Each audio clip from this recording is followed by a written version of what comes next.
ശ്രീഗുരുഭ്യോ നമഃ.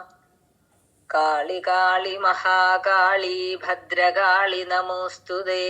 കുലം ച കുലധർമ്മം ച മാം ച പാലയ പാലയ.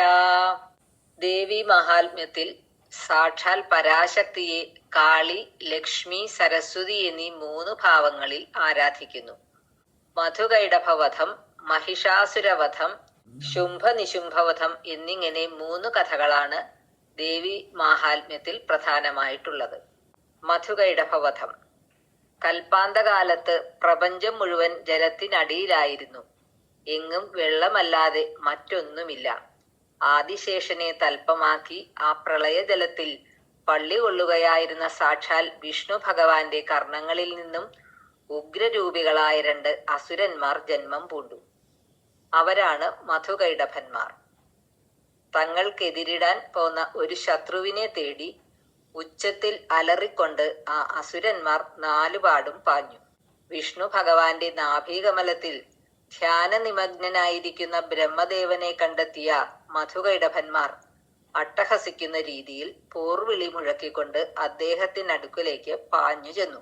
അപ്രതീക്ഷിതമായ അട്ടഹാസം കേട്ട് ധ്യാനത്തിൽ നിന്നുണർന്ന ബ്രഹ്മാവ് കണ്ടത് തന്റെ നേരെ ചീറിയെടുക്കുന്ന ഭീകരരൂപികളായ 2 അസുരന്മാരെയാണ്. പ്രാണരക്ഷാർത്ഥം വിഷ്ണുവിങ്കൽ അഭയം പ്രാപിക്കാൻ ചെന്ന ബ്രഹ്മാവ് യോഗനിദ്രയിൽ ലയിച്ചിരിക്കുന്ന ഭഗവാനെയാണ് കണ്ടത്. ആത്മരക്ഷയ്ക്കായി വിഷ്ണു ഭഗവാനെ ഉണർത്തുകയേ മാർഗമുള്ളൂ എന്ന് നനച്ച ബ്രഹ്മദേവൻ നയനങ്ങളിൽ കളിയാടിയിരിക്കുന്ന യോഗനിദ്രാദേവിയെ തികഞ്ഞ ഏകാഗ്രതയോടെ ഇപ്രകാരം സ്തുതിച്ചു. അല്ലയോ മഹാമായേ, സൃഷ്ടിസ്ഥിതി സംഹാരങ്ങൾക്കെല്ലാം ഉടയവളായ ദേവി, ഒട്ടേറെ രൂപങ്ങളിൽ ഒട്ടേറെ ഭാവങ്ങളിൽ പ്രത്യക്ഷയാകുന്ന അവിടുത്തെ മാഹാത്മ്യം ആർക്കാണ് അറിഞ്ഞുകൂടാത്തത്? ഓങ്കാരരൂപിണിയും ജഗന്മാതാവുമായ അല്ലയോ മഹാമായേ, ദുഷ്ടനിഗ്രഹവും ശിഷ്ടരക്ഷയും ചെയ്ത് ദുർജനങ്ങളെ ഭയപ്പെടുത്തുന്നത് അവിടുന്ന് തന്നെയല്ലേ? ചിലപ്പോൾ ഖഡ്ഗശൂല ഗദാചക്രങ്ങളേന്തി ഉഗ്രരൂപത്തിലും മറ്റു ചിലപ്പോൾ വരദാഭയഹസ്തയായും അതുമല്ലാത്തപ്പോൾ സുന്ദര സൗമ്യ രൂപത്തിലും അവിടുന്ന് കാണപ്പെടുന്നു. ഹേ ത്രിഗുണാത്മകയായ മഹേശ്വരി, ഭവതിയുടെ ശക്തി ഉൾക്കൊണ്ട് പ്രപഞ്ചം സംരക്ഷണം ചെയ്യുന്ന സാക്ഷാൽ വിഷ്ണുവിനെ കൂടി ഭവതി നിദ്രാവശകനാക്കി കളഞ്ഞല്ലോ. ഹരിയും മഹേശ്വരനും ഈ ഞാനും ദേവിയുടെ ആജ്ഞാനുവർത്തികൾ മാത്രം. അവിടുത്തെ മാഹാത്മ്യം അറിയാവുന്ന എന്നോട് കനിഞ്ഞാലും അഹങ്കാരികളായ മധുകൈടഭാസുരന്മാരെ തളയ്ക്കാൻ അവിടുന്ന് തന്നെ ശ്രീഹരിയെ ഉണർത്തി അതിനുവേണ്ട പ്രചോദനം നൽകിയാലും ആശ്രിത വത്സലയും ആദിപരാശക്തിയുമായ ദേവി ബ്രഹ്മദേവന്റെ സ്തുതിവചനങ്ങളിൽ പ്രസന്നയായി. ഉടൻ തന്നെ ശ്രീഹരിയെ നിദ്രയിൽ നിന്നും ഉണർത്തി മധുകൈടഭവധത്തിനായി നിയോഗിച്ചു.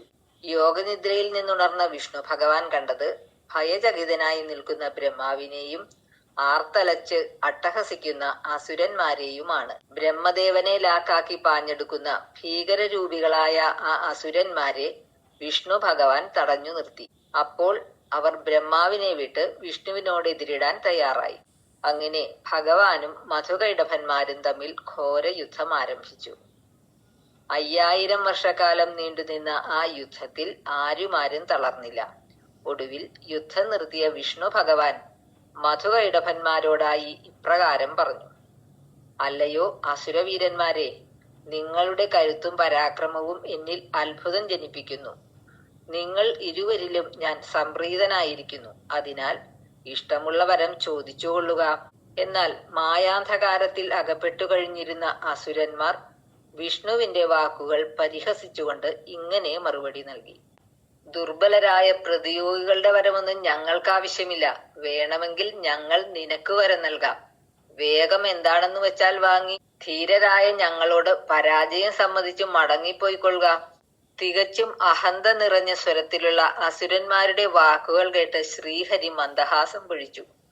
ഇത് തന്നെ അവസരമെന്ന് നനച്ച് ഇപ്രകാരം അസുരന്മാരോടായി പറഞ്ഞു. ശരി, എനിക്ക് ആവശ്യമുള്ള വരം ഇതാണ്. ഈ നിമിഷം മുതൽ നിങ്ങൾ 2 പേരും എന്റെ കയ്യാൽ വധിക്കപ്പെടേണ്ടവരായി തീരണം. സംഗതി കുഴങ്ങിപ്പോയി. താൻ കുഴിച്ച കുഴിയിൽ താൻ തന്നെ വീണ അവസ്ഥയായി. തങ്ങൾ സ്വയം വഞ്ചിതരായെന്ന് മനസ്സിലായിട്ടും ധൈര്യം കൈവിടാതെ ആ അസുരന്മാർ ഇപ്രകാരം പറഞ്ഞു: മരണത്തെ ഞങ്ങൾ ഒരിക്കലും ഭയപ്പെടുന്നില്ല. അതുകൊണ്ടു തന്നെ നിങ്ങൾ ആവശ്യപ്പെട്ട വരം ഞങ്ങൾ ഇതാ നൽകുന്നു. പക്ഷേ ഒരു കാര്യം, ഒട്ടും ജലമില്ലാത്ത സ്ഥലത്ത് വച്ചായിരിക്കണം ഞങ്ങളെ നിങ്ങൾ വധിക്കേണ്ടത്. എങ്ങും പ്രളയജലം നിറഞ്ഞു നിൽക്കുന്നതിനാൽ തങ്ങൾക്കൊരിക്കലും മരണമുണ്ടാകില്ലെന്ന് ആ അസുരന്മാർ കരുതി. എന്നാൽ വിഷ്ണു ഭഗവാനാകട്ടെ ഒരു നിമിഷം പോലും സമയം കൊടുക്കാതെ വിശ്വരൂപം ധരിച്ച് ആ 2 അസുരന്മാരെയും തന്റെ തുടമേൽ കിടത്തി സുദർശന ചക്രത്താൽ ശിരച്ഛേദം നടത്തി. അവരുടെ മേധസ്സുകൊണ്ടാണ് ഭൂമിയെ സൃഷ്ടിച്ചത്. അതുകൊണ്ടാണ് ഭൂമിക്ക് മേദിനി എന്ന പേര് വന്നത്. മധുകൈടഭവധം നടത്തിയ സാക്ഷാൽ ശ്രീഹരിയെ ബ്രഹ്മദേവൻ ഉൾപ്പെടെയുള്ള ദേവഗണങ്ങൾ സ്തുതിച്ചു വണങ്ങി. ശ്രീ മഹാദേവ്യൈ നമഃ.